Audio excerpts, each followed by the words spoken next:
Hey everyone, it's Kai and Lafayette, and this is The Theory of Living.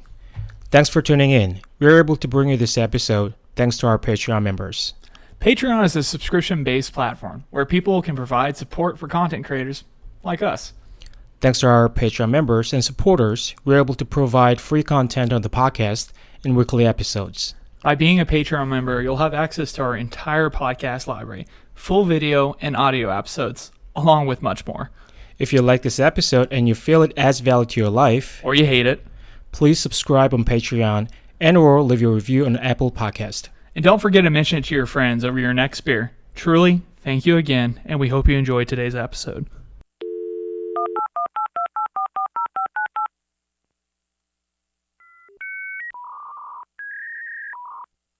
You hear that? Does that sound familiar to you? Yes, absolutely, because I lived in that era. Do you know what it is? You're not that much older than me. Okay. Fucker. Yeah, so I'm not sure if you guys recognize this sound, but that's the sound literally going online in the late 90s, connecting you to the internet. Good old dial-up. Yes, a dial-up sound, connecting your computer through a modem, through the phone, the basically telephone line. That's why we used to hear this dial-up sound. Before we had separate lines for all this stuff. Mm-hmm. Didn't have the infrastructure to support it. Right. It's like we saw a ghost. Right. But anyway, today's topic is technology, right? Technology. Love it. Technology. Hate it. Right. Yeah. I don't know. Where do we start? I mean, there's so much to talk about, in my opinion, because we used to work in this industry, semiconductor industry, which is probably at the forefront of technological achievement today. Absolutely. You don't have much without microprocessors, memory, and all the various components typically associated with semiconductor and our industry. One of the most essential industries today. How about we start with defining technology? Technology. That's kind of fun. So I think a lot of people maybe have a varied or loose definition of what technology is. Yeah, now I am. Okay. But I wasn't sorry. Here we go again. Take 2. Back in the frame. So, speaking about technology and the definition of it, I think a lot of people have varying definitions, maybe a loosely defined definition of technology. So we'd say, like, this microphone is technology, for example. So is the computer. But how would you define it? I would describe as the resulting products or services of scientific achievements. That's how I would define it. Yeah, I think so too. I'd go one step further and say that technology is anything man creates to a system to solve any problem. So in that regard, similar to engineering. Yeah, engineering, right? To get to the heart of the matter. But you could say at one point in time, this cup right here, this was technology. Right. You know, this was the height of technology, was a container to hold a liquid, more than likely water. But now we don't think of a cup as technology because we've had it for so long. So typically technology, I believe, is referring to, or in popular mind, is the most current product to solve issues. Right. So the cup is no longer technology. 2 episodes ago about fitness industry, all those supplements could be beneficial, but a lot of them are just whatever, right? Those are not really valuable or have a huge impact on fitness itself, but they exist. And there's a market and people still buy exactly. That's a good point. Yeah. Similar to the supplement industry, then you're saying the technology industry, that maybe the technology they're selling and promoting actually doesn't have any huge impact in life value, or it's not going to be a huge benefit to our lives, but it's marketed in such a way that we don't even think to question, will this technology actually be helpful for me? Yeah. Because same thing with similar for the supplement. Maybe I can get this via my diet, So something, for example, let's say a cell phone maybe you could still have those personal relationships without the need of a cell phone, with calling people, texting. Sure, it'd be way more difficult because you'd have to do it all in person or via writing, but I think you'd still have success.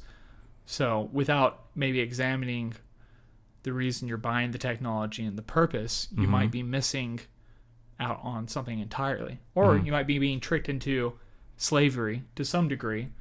Not to use that word too lightly, because I know it has a lot of undertones and historical context, but for all intents and purpose, you could be slave to an ideology, which in this case would be technology being extremely valuable and adds value to your life. When in reality, it could be harming you. There's probably hasn't been too many long-term studies done with technology because it grows so rapidly, and you need so much data, amount of years, and all that to actually arrive to a reasonable conclusion about what it means. I think the best we can do is really be conscious of the impact of the technology in your life. I think the best we can do, because obviously, there's so much control that we can exert, because technology and everything is so embedded into our system.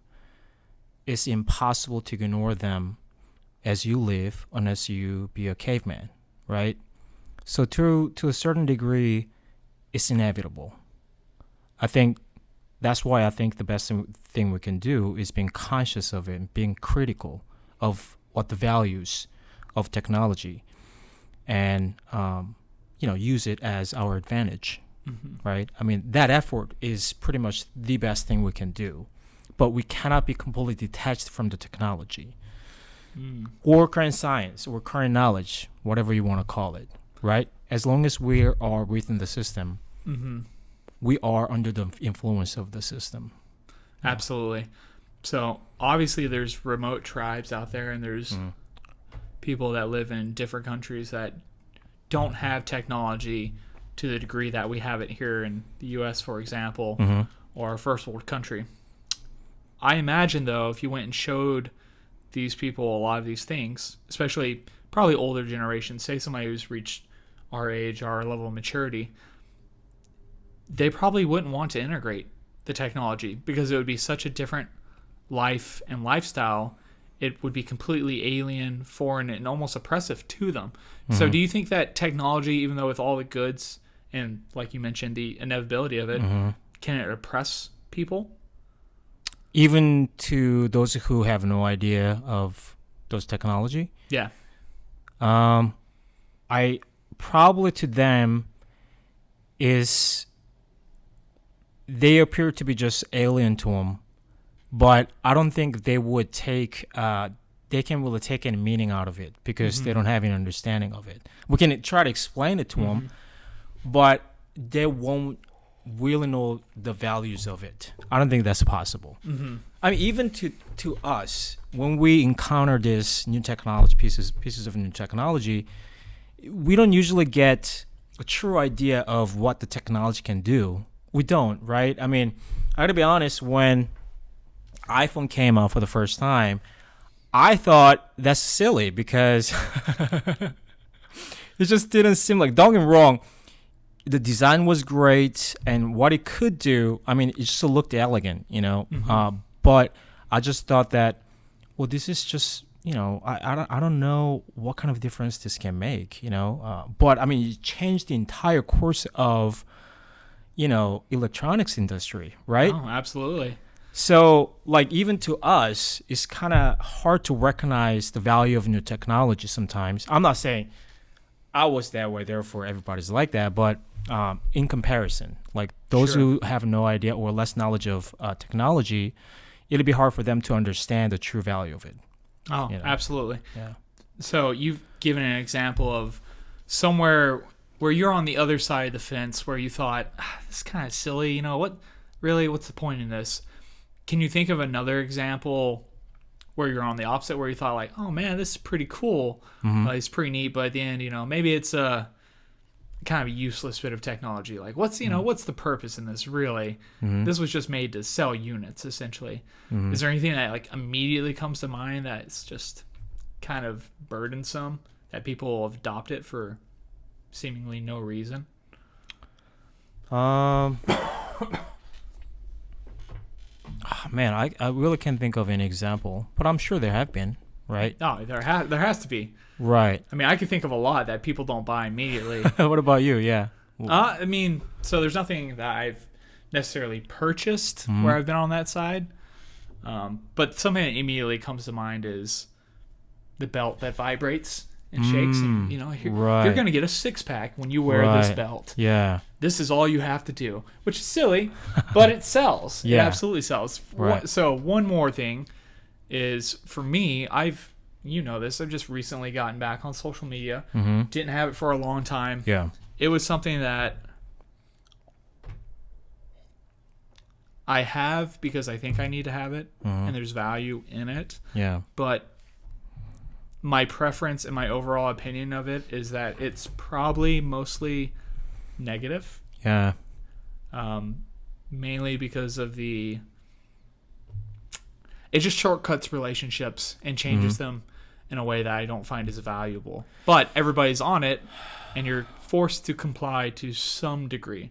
You don't necessarily have to be 100% involved in social media, but I think a lot of people have fallen to the trap that this is human relationship, and it's done through these apps, through this phone, through this technology, which I have a bit of a different experience. It can be. Yeah. It's a tool. If it's used responsibly, it can be very effective, very rewarding. But I also think there's some tools you don't give people without proper training. I mean, in the industry we were in, you're not going to go open a gas line or do some type of work or use a specific tool unless you're thoroughly trained. Because you'll be at risk not only for others, but also yourself and potentially, the product. And I think that's one thing that we haven't caught up with in technology yet is the potential dangers associated with them. Yeah, I think, just like any other technology, a lot of them, the problem of technology, I'm not saying everything is this way, but dominantly, the value of it can only be realized through their terms. That's the problem of it. We don't have any choice. So, for example, you talked about social media.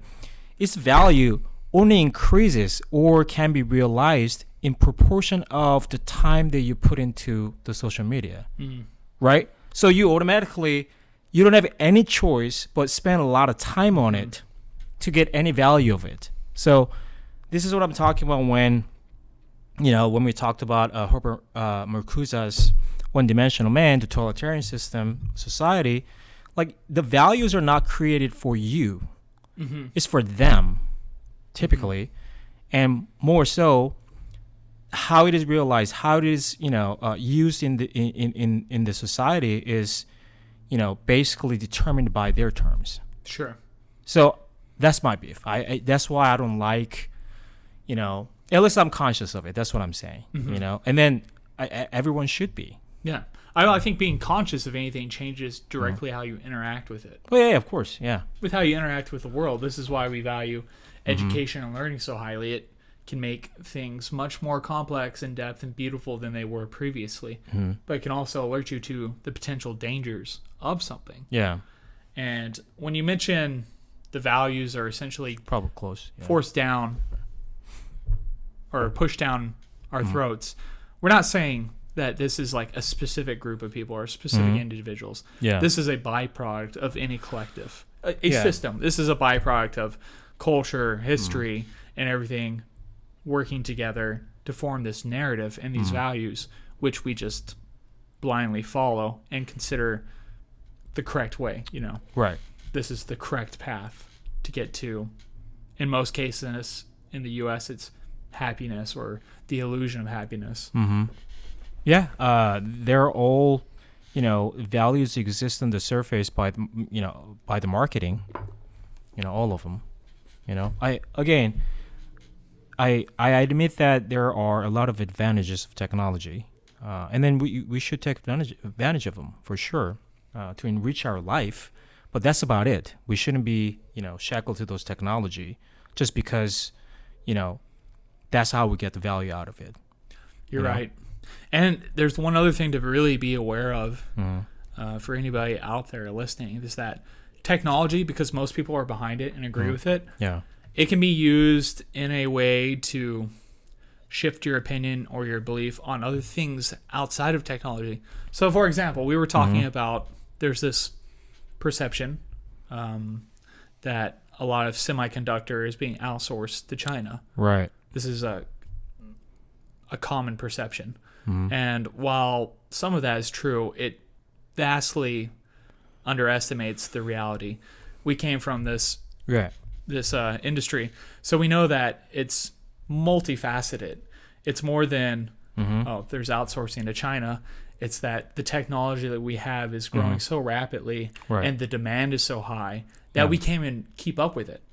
It's not that necessarily China is stealing all the resources from us, and that they're going to be the number one competitor, which could happen if they have the technology, because they have the means. But people are well paid in our industry. It's not that we can't find good labor necessarily. Right. It's just that the manufacturing costs have gotten so low, and so the margins on selling these things are so thin that we have to produce more and more, and the demand increases, and then the newest chip comes out. So somebody could say to you, oh, China's taking all our jobs, our engineering jobs, semiconductor. Well, it's technology that's valuable, it's important. Oh, if China's trying to do that, they're wrong. There's something bad about them. Or, replace China with any other country. Replace it with anything. So we have to be careful when we automatically assume technology is extremely valuable, right? So we shouldn't be boxed away. So avoid this totalitarianism perspective as somebody who might put an extreme value on technology. Understand it's a little more complex, and that you shouldn't just buy into it and think immediately it's a good thing because it's technology or technology advances.